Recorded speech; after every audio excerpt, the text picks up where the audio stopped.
성경 말씀 시편 136편 1절에서 12절입니다.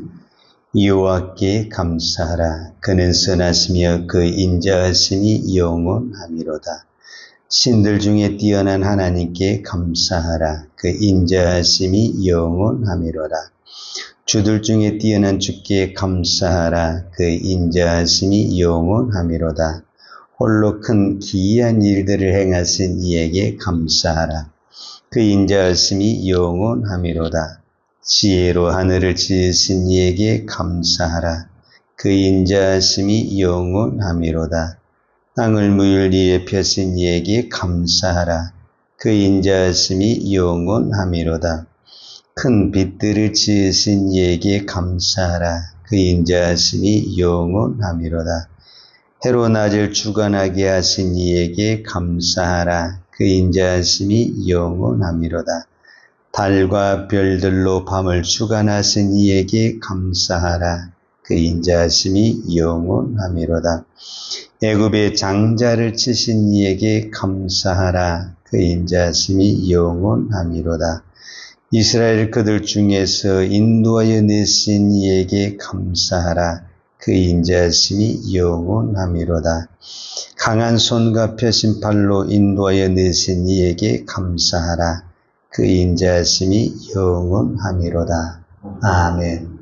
시편 136편은 1절에서 26절까지 있습니다. 그런데 이 시는 딱 두 단어로 반복이 됐습니다. 여호와께 감사하라. 그 다음에 그 인자하심이 영원하미로다. 즉 이 시편은 오늘 우리로 표현하자면 예배 중에 인도자가 이렇게 말하는 겁니다. 여호와께 감사하라. 그러면 회중이 그 인자하심이 영원하미로다. 이거를 이제 예배의 인도자와 회중이 계속 이렇게 선창하고 답하는 그럼으로써 그것으로 하나님께 찬양하고 그것으로 하나님께 기도하는 어떤 시라고 볼 수가 있습니다. 자, 136편은 1절부터 26절까지 있는데 계속 반복되는 단어가 감사하라 이 말이거든요. 여러분, 우리가 감사라는 것은 꼭 1절부터 26절까지 있어서 26번이 있었다. 그것은 아니고 1절부터 모든 절에 감사라는 단어가 들어갔다는 것은 모든 일에 감사하라는 말과 같죠. 사도 바울이 데살로니가전서에 말하는 것처럼 범사에 감사하라는 그 말씀입니다. 오늘 시편에 나온 이 136번에서 모든 일에 감사하란 말과 같은 것이다 라고 말할 수 있습니다. 그런데 이 감사라는 단어가 명령형이래요. 명령형.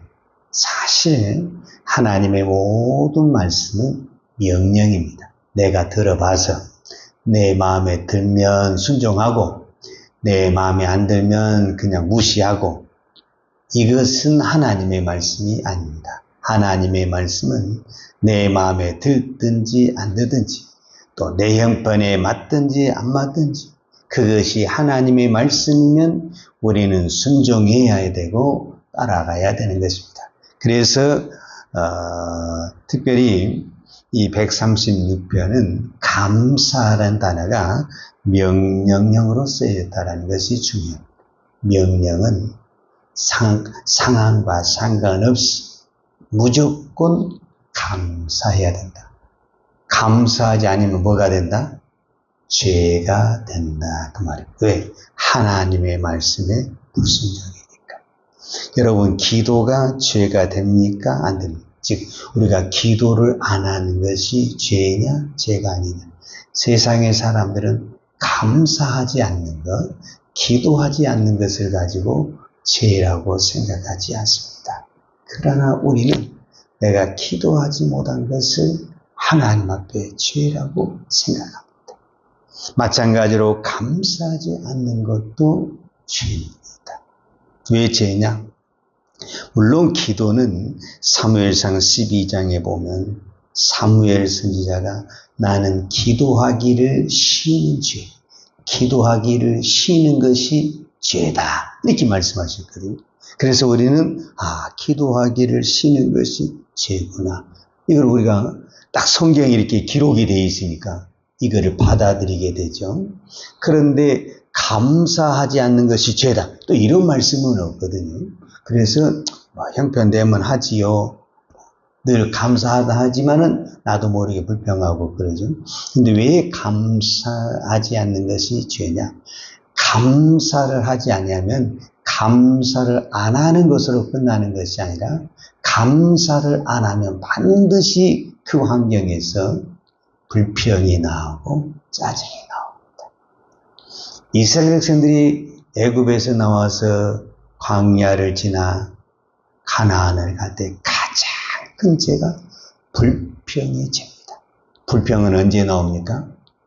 우리 입장에서는 내 마음에 안 맞아. 뭔가 지금 내 마음에 안 맞죠? 그럼 나도 모르게 짜증이 나고 불평이 나오죠. 근데 하나님의 입장에서는 왜 불평이 되냐면 너는 나를 안 믿는 거예요. 안 믿으면 불평이 나오는 거예요. 여러분 어떤 환경 속에서 그 속에서 하나님을 믿으면 감사가 나옵니다. 믿습니까? 모든 환경은 하나님이 주관하신다.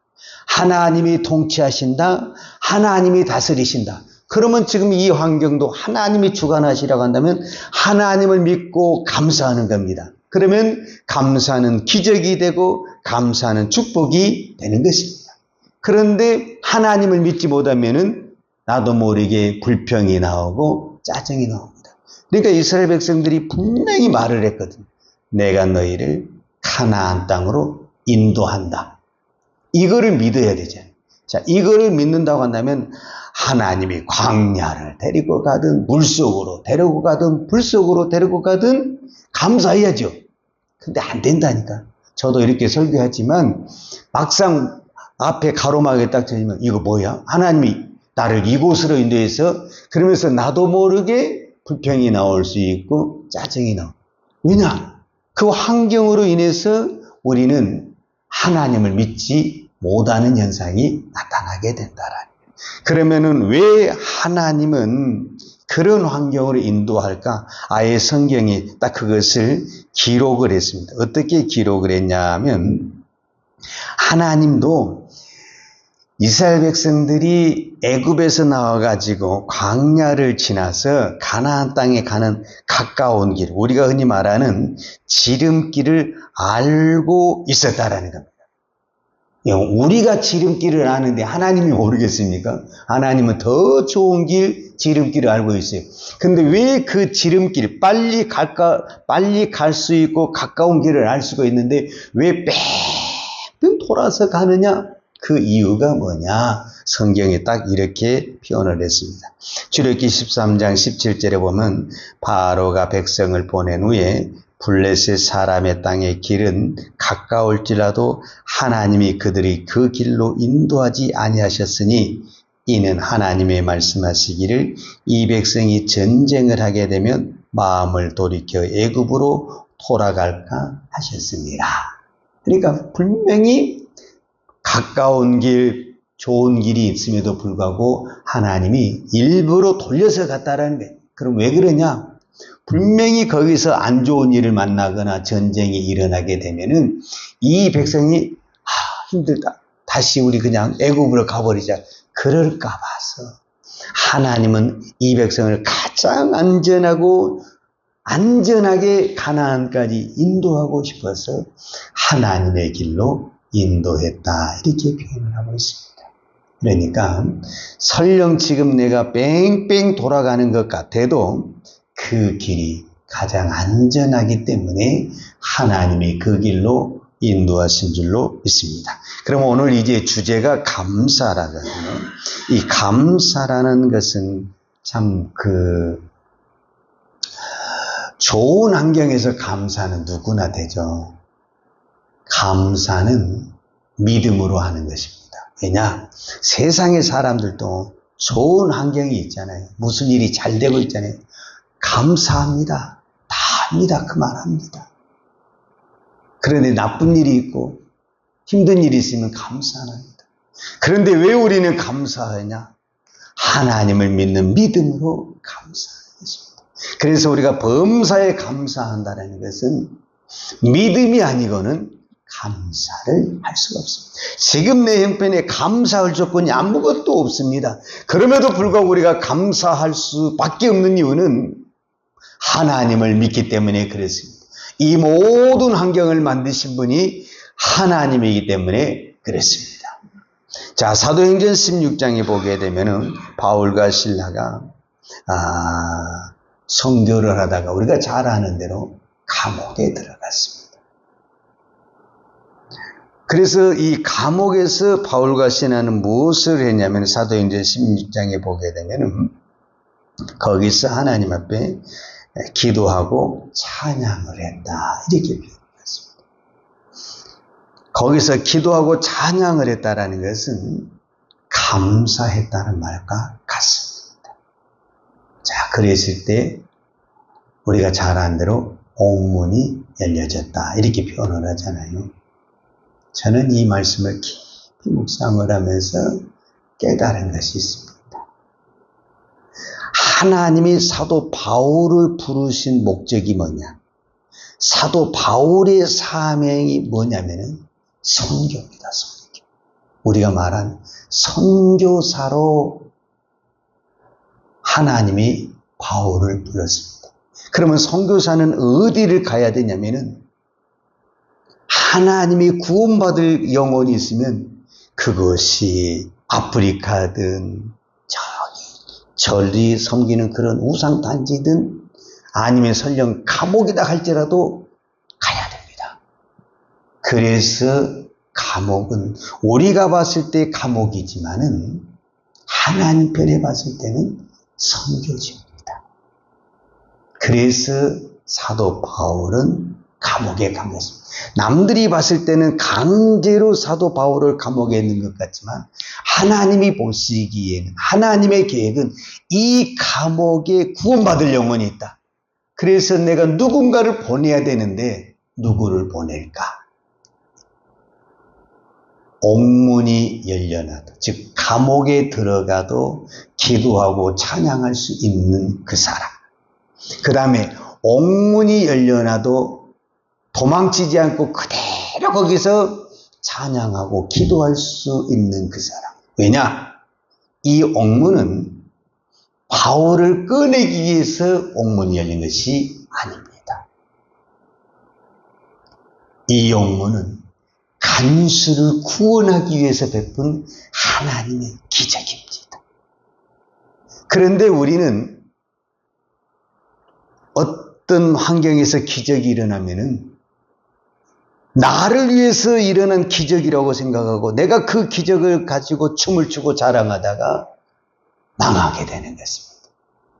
만약에 이 옥문이 열려지는 이 기적에서 바울이 나와버리면 바울도 죽고 간수도 죽는 것입니다. 그래서 하나님은 이 옥문이 열려져도 그 자리에서 꼼짝하지 않고 기도하고 찬양할 수 있는 그 사람이 누구냐? 바울이라는 것입니다.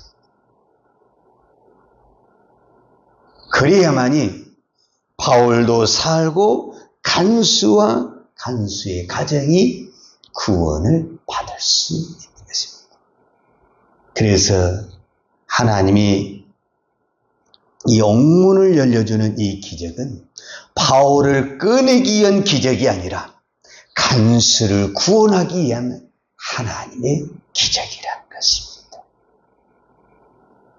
그래서 바울은 절대로 옥문이 열려도 나오면 안 됩니다. 그냥 거기서 그대로 기도하고 찬양을 해야 됩니다. 그래야 바울도 살고 간수가 사는 것입니다. 그런데 오늘 우리가 조금 기도하고 기적이 일어나고 능력이 나타나고 이것이 나를 위한 것인지 하나님의 구원의 역사에 맞추니 이거를 분간하지 못하고 우리가 함부로 날뛰다가 망치는 경우가 많습니다. 우리는 기적이 일어날 때 과연 이 기적이 무엇을 위한 하나님의 무슨 계획인가? 하나님은 구원에 초점이 맞춰져 있습니다. 하나님은 오늘도 영혼의 초점이 맞춰져 있습니다. 오늘 내가 여러분 감옥에 꼭 가야만이 답답하고 힘듭니까? 감옥 밖에 있어도요, 감옥보다 더 답답하고 힘든 생활한 사람 너무너무 많습니다. 여러분, 지금 내 환경을 감옥이라고 생각하면 불평이 나올 수밖에 없고 너무너무 억울하죠. 그러나 이곳을 선교지라고 본다고 한다면 우리는 기도할 수 있고 찬양할 수 있습니다. 나의 가정이 선교지가 될 수가 있고 내가 다니는 직장이 선교지가 될 수가 있습니다. 여러분 꼭 선교사로 가야만이 선교사입니까? 선교사 가면요 감옥과 같은 생활합니다. 언어도 안 돼. 밖에도 함부로 나갈 수도 없고 너무너무 답답하죠. 그러나 여러분이 만약에 2주간 단기 선교를 갔다 해봐요. 그러면은 그 선교지에 가서 너무너무 답답해 짜증하고 불평하겠습니까? 거기서 열심히 기도하고 찬양하겠습니까? 선교 간 사람이 불평하고 찬양 그거 각오하고 갔는데 할렐루야 찬송하고 기도하지 않겠습니까? 우리 인생이 길으면 2주에 2주. 왜 그렇게 인생을 우리의 창문에서만 봅니까? 정말 우리가 하나님을 본다면, 하나님이 나를 부르셨다면 내가 가는 그 모든 것은 선교지다. 그러니까 이렇게 마음 먹으면 우리도 어떤 환경 속에서도 기도할 수 있고 찬양할 수 있고 감사할 수 있습니다. 그러면 오늘도 하나님은 나 같은 연약한 사람을 통해서 사도 바울을 통해서 간수가 구하는 것처럼 사도 바울을 우리 가정에 보낼 수는 없는 거잖아요. 우리 가정에 보낼 수 있는 사람은 나밖에 없는 거잖아요. 하나님은 나를 통해서 우리의 가정에 놀라운 기적과 하나님의 역사가 일어날 줄로 믿습니다. 기도하겠습니다. 데려가신 아버지 하나님 감사합니다. 오늘도 이 새벽에 나를 부르신 분이 하나님이시고 이 새벽에 나를 기도하게 하신 분이 하나님이신 줄 믿습니다.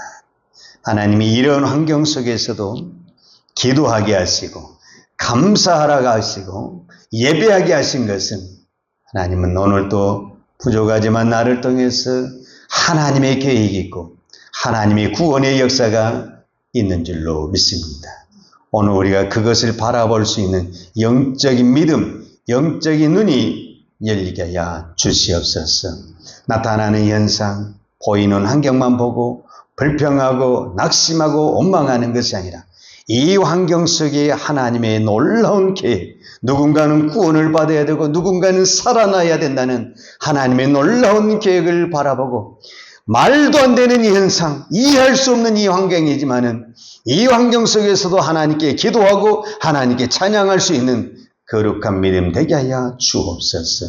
기도할 수 있는 상황에서 기도만 하는 우리의 믿음이 이제는 기도할 수 없는 상황에서 뛰어넘어 그 환경에서도 기도하고 찬양하고 감사할 수 있는 믿음 되게 하여 주시옵소서. 오늘 또 이 믿음으로 하나님께 예배합니다. 오늘 또 이 믿음으로 하나님께 기도합니다. 주여 은혜를 베풀어 주시옵소서. 예수님의 이름으로 기도하였습니다. 아멘. 요한은 내게 복을 주시고 너를 지키시기를 원하며 요한은 걸굴로 내게 비추사 은혜 베푸시기를 원하며 요한은 걸굴을 내 길을 향하여 드사 평강 주시기를 원하노라.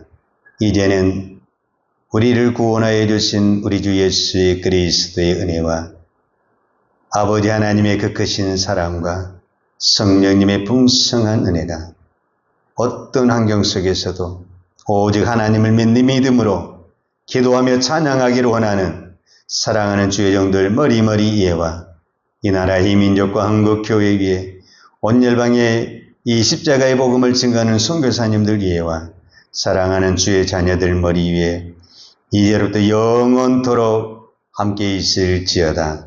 아멘.